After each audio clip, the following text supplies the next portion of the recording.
दोस्तों, आज हम आपके लिए लेकर आए हैं हाल ही में रिलीज हुई एक ऐसी मूवी की कहानी जिसका इंतजार काफी समय से किया जा रहा था। इस फिल्म में मनोज बाजपेयी जैसे मंझे हुए कलाकार की एक ऐसी एक्शन इमेज वाली खतरनाक एक्टिंग है जो आपको पूरी फिल्म में कुर्सी से चिपका कर रखेगी। इस फिल्म की कहानी तो काबिले तारीफ है और इस मूवी को जिस तरह से प्रस्तुत किया गया है वो बेजोड़ है। और आप सभी से रिक्वेस्ट है कि इस तरह की शानदार वीडियोस के लिए हमारे चैनल को सब्सक्राइब जरूर कीजिए। तो मूवी की शुरुआत करते हैं। कहानी स्टार्ट होती है। यहाँ देखा जाता है कि भैया जी और भाभी अपने देवर वेदांत से बात कर रहे होते हैं। फोन पर यहाँ भाई और भाभी उसे अपनी शादी के फंक्शन में आने के लिए बुलाते हैं और वो अपने दोस्तों के साथ घर आने के लिए रास्ते में ही होता है। यहाँ उसके भाई और भाभी उसको आराम से आने को बोलते हैं। यहाँ पर वेदांत अपनी भाभी से मजाकिया स्टाइल में कहता है कि आप कहाँ फंस गई भैया जी के चक्कर में, आप तो गन शूटिंग में गोल्ड मेडलिस्ट हैं। फिर घर पर फंक्शन स्टार्ट होता है। यहाँ लोग एंजॉय करते हैं। इसी बीच भाई जी अपने भाई वेदांत को कॉल करके पूछते हैं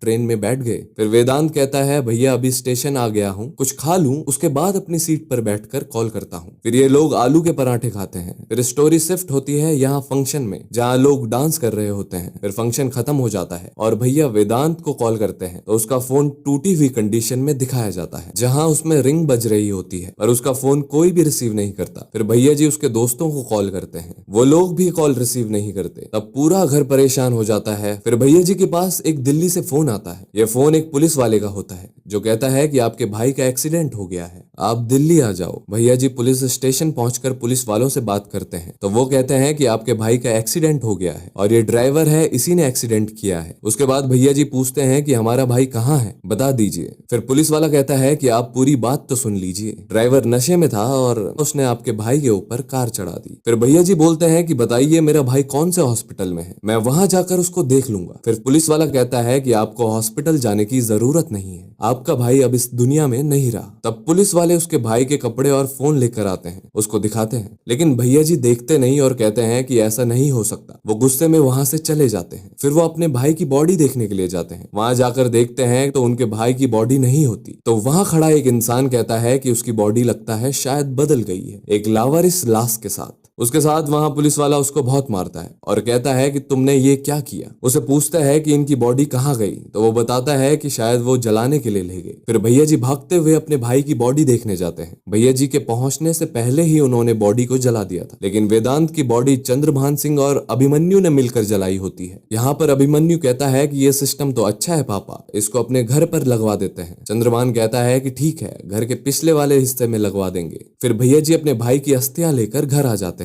तब रास्ते में वेदांत के दोस्त का मैसेज आता है, वो भैया जी से मिलना चाहता है। फिर वो वेदांत के दोस्तों से मिलते हैं। वो दोस्त भैया जी को सॉरी बोलते हैं तो भैया जी बोलते हैं कि तुम लोग सॉरी क्यों बोल रहे हो। फिर वो बोलते हैं कि ये एक एक्सीडेंट नहीं है, वेदांत को एक इंसान ने बहुत मारा था। भैया जी उस इंसान के बारे में पूछते हैं कि वो कौन है तो बोलते हैं कि हमें नहीं पता, लेकिन उसका एक तरफ का मुंह जल गया था। फिर उसके दोस्त उसको पूरी बात बताते हैं कि कैसे लड़ाई हुई थी, किस तरह से उसका मुंह जल गया था। फिर वो बताते हैं कि हम जब आलू के पराठे खा रहे थे तब एक इंसान आया और हमारी थाली छीन रहा था। वेदांत उसको समझाता है और उसको अपनी प्लेट दे देता है, लेकिन हमारी जिद होती है कि हम लोग अपनी प्लेट क्यों दें। तो फिर वो आदमी अपनी बंदूक निकाल लेता है। फिर एक और लड़का आता है, हम लोगों को मारने लगता है, लेकिन वेदांत उसको धक्का दे देता है तो उसका मुंह आलू के पराठे वाले तवे में जाकर चिपट जाता है। फिर वो गुस्से में आकर वेदांत को लात मारता है। पीछे से कार आ रही होती है और वो कार के नीचे आ जाता है। फिर वो लड़का दोबारा वेदांत के ऊपर कार चला देता है और हम लोग डर के मारे वहां से भाग जाते हैं। फिर वेदांत के दोस्त बोलते हैं कि भैया हमें माफ कर दीजिए, वेदांत अब कैसा है। तो भैया जी वेदांत की अस्थियां दिखाते हुए कहते हैं कि देख लो वेदांत कैसा है, और कहते हैं कि कैसे दोस्त हो तुम, अपने दोस्त को छोड़कर वहां से भाग गए। फिर भैया जी वहां से घर आ जाते हैं जहां पूरा घर और उनका गांव वेट कर रहा होता है। भैया जी अपने भाई की अस्थियां लेकर घर आते हैं। उसकी माता जी उनसे मिलती है और रोते हुए कहती है कि हाँ तुम्हारा सौतेला भाई था इसलिए तुम्हारा खून नहीं खोला और तुम उसकी अस्थियां लेकर घर आ गए। तब माता जी गुस्से में कहती है कि मैं अपने बेटे की अस्थियां तब तक विसर्जित नहीं करूंगी जब तक तुम उनकी अस्थियां नहीं ले आते जिन्होंने इसे मारा है। फिर उनकी माता जी को समझाया जाता है और वेदांत की अस्थियां विसर्जित की जाती है, लेकिन अस्थियां विसर्जित होने के बाद उसकी माता जी कहती है कि अगर तुम लोग उसकी अस्थियां विसर्जित कर दोगे तो उसकी आत्मा को शांति नहीं मिलेगी। इसके बाद वो लोग वेदांत का पिंडदान करते हैं जिसके लिए कौवे को खाना खिलाने के लिए रखा जाता है, लेकिन कौवा उसे खाता नहीं। फिर उसकी माँ चिल्लाते हुए कहती है कि देख आकर तेरे भाई की आत्मा को शांति नहीं मिल रही है, वो भटक रहा है। फिर भैया जी बहुत गुस्से में होते हैं और एक फावड़ा लेकर आते हैं। उन्हें देखकर गांव वाले कहते हैं कि कि भैया जी उनको मार दो।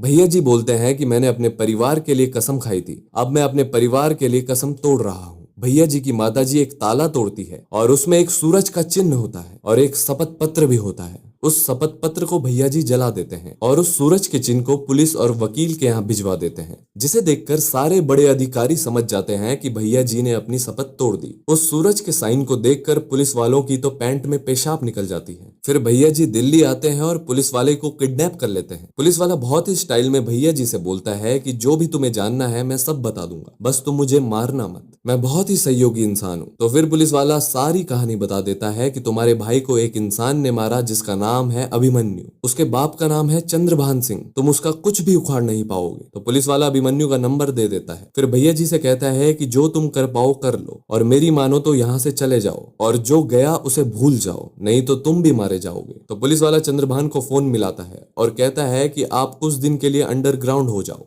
यहाँ पर एक भैया जी है, वो आपको ढूंढ रहा है मारने के लिए। तो चंद्रभान कहता है कि उसको किसने बताया? तो पुलिस वाला कहता है कि मैंने बताया। तो फिर चंद्रभान कहता है कि मैं तुम्हें मार डालूंगा। तो पुलिस वाला कहता है कि तुम मुझे जब मारोगे तब मारोगी, वो मुझे आज ही मार डालता। फिर चंद्रभान अपने आदमियों से पूछता है कि ये भैया जी कौन है, कोई जानता है? तब चंद्रभान का पंडित कहता है कि आप किसी भैया जी की बात कर रहे हो। इतने में अभिमन्यु के पास भैया जी का फोन आता है और पंडित कहता है कि फोन को स्पीकर पे रखो। पंडित जी बुरी तरह घबरा जाते हैं और कहता है कि फोन काट दो। फिर पंडित जी भैया जी के बारे में चंद्रभान से कहता है कि भैया जी अपने दुश्मनों को कभी नहीं छोड़ता और वो हमेशा बुराई का खात्मा कर देता है। वो खुद को ही कानून मानते हैं और खुद ही फैसला करते हैं। फिर भैया जी चंद्रभान से उसके घर पर मिलने जाते हैं। तो अभिमन्यु अपने आदमियों से कहता है कि भैया जी दिखे तो उसको गोली मार देना। फिर गोली मारने वाला इंसान गेट पर खड़े होकर देखता है कि भैया जी तो पूरे गांव को लेकर आए हैं। तो वो बोलता है कि मैं किस किस को गोली मारूंगा। वहां पहुंचकर भैया जी चंद्रभान से बहुत सरल स्वभाव में कहते हैं कि आप मुझे अपना भाई दे दो, लेकिन चंद्रभान अपनी ताकत का प्रदर्शन करते हुए कहता है कि तेरी औकात नहीं है मेरे सामने खड़े होने की, और कहता है कि तेरा नुकसान हुआ तो तू मुझसे 20 लाख 50 लाख या 1 करोड़ ले ले। इस पर भैया जी कहते हैं कि तू मुझसे 200 करोड़ ले ले और अपना भाई मुझे दे दे। इस पर चंद्रभान भैया जी को कहता है कि तू अपनी औकात भूल रहा है। जिस पर भैया जी कहते हैं कि बहुत बड़ा नरसंहार होने वाला है, इसलिए तू मर्दों की तरह इस लड़ाई को लड़ना,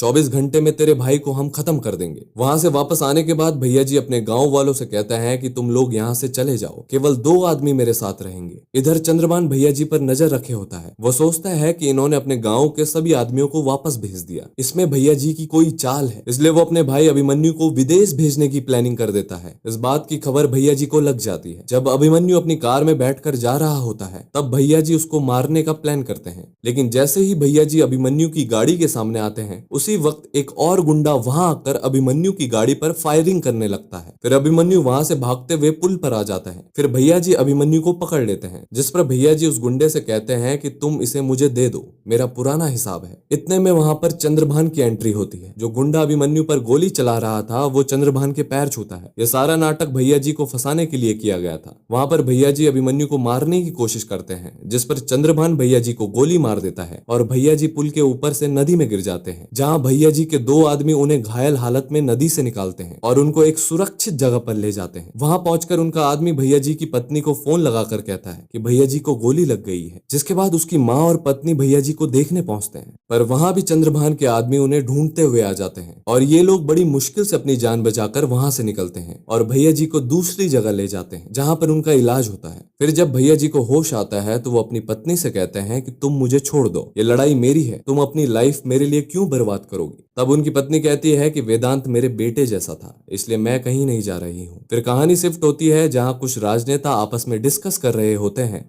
कि चंद्रभान और भैया जी का क्या लफड़ा है और इन दोनों में से किसके न रहने पर हमें ज्यादा नुकसान होगा, क्योंकि चंद्रभान से इन्हें फंडिंग मिलती है और भैया जी से सीट, और चंद्रभान से फंडिंग आना बाकी है। तब एक राजनेता चंद्रभान से कॉल करके कहता है कि भैया जी तुम्हारे सामने कुछ नहीं है, तुम उसको लेकर टेंशन मत लो, और हमारा बचा हुआ फंड कब भिजवाओगे। इस पर चंद्रभान कहता है कि 1 हफ्ते में आपका फंड पहुंच जाएगा। यहाँ से सीन शिफ्ट होता है और दिखाते हैं कि चंद्रभान का भाई अभिमन्यु फंड लेकर उसकी बताई हुई जगह पर जा रहा होता है। तभी भैया जी उसे पकड़ लेते हैं और वहां इन दोनों में जबरदस्त फाइट होती है। और जैसे ही भैया जी अभिमन्यु को पटरी पर लटकाने वाले होते हैं, उसी वक्त अभिमन्यु को वीडियो कॉल आ जाता है, जिसमें भैया जी देखते हैं कि चंद्रभान ने उसकी माँ को अगवा कर लिया है और उनको रस्सी से लटका रखा है और नीचे आग जल रही है। भैया जी अभिमन्यु को अपनी कार में आगे बांधकर बड़ी स्टाइल से चंद्रभान के यहाँ एंट्री मारते हैं और अपनी माँ को आग में जलने से बचा लेते हैं। पर चंद्रभान और अभिमन्यु उन दोनों को घेर लेता है और चंद्रभान कहता है कि तुम्हारा भाई वेदांत ऊपर तुम्हारा वेट कर रहा होगा, तुम लोगों को जल्दी वहां जाना चाहिए। तभी यह एंट्री होती है भैया जी की पत्नी की, जो कि बहुत खतरनाक गन शूटर है। फिर वो एक एक करके सबको शूट करती है। फिर भैया जी और भाभी मिलकर गजब का एक्शन सीन करते हैं। वो दोनों चंद्रभान के गुंडों को मारते हैं। फिर भैया जी अभिमन्यु को मारकर उसकी लाश बैलगाड़ी में लटका कर बैलगाड़ी के खूंटे को चंद्रभान के सीने पर धंसा देते हैं और दोनों बाप बेटे को आग में जला देते हैं। और इस तरह से सौतेले भाई ने अपने छोटे भाई के खून का हिसाब बराबर किया, जिसे वो अपनी जान से भी ज्यादा चाहता था। और यहीं पर इस मूवी का एक्सप्लेनेशन खत्म होता है। आशा करता हूं कि आपको ये एक्सप्लेनेशन पसंद आया होगा। अगर आपको ये वीडियो पसंद आया हो तो वीडियो को लाइक कीजिए, हमारे चैनल को सब्सक्राइब कीजिए। मैं मिलता हूं आपको नेक्स्ट वीडियो में। टिल देन, जय हिंद, जय श्री राम।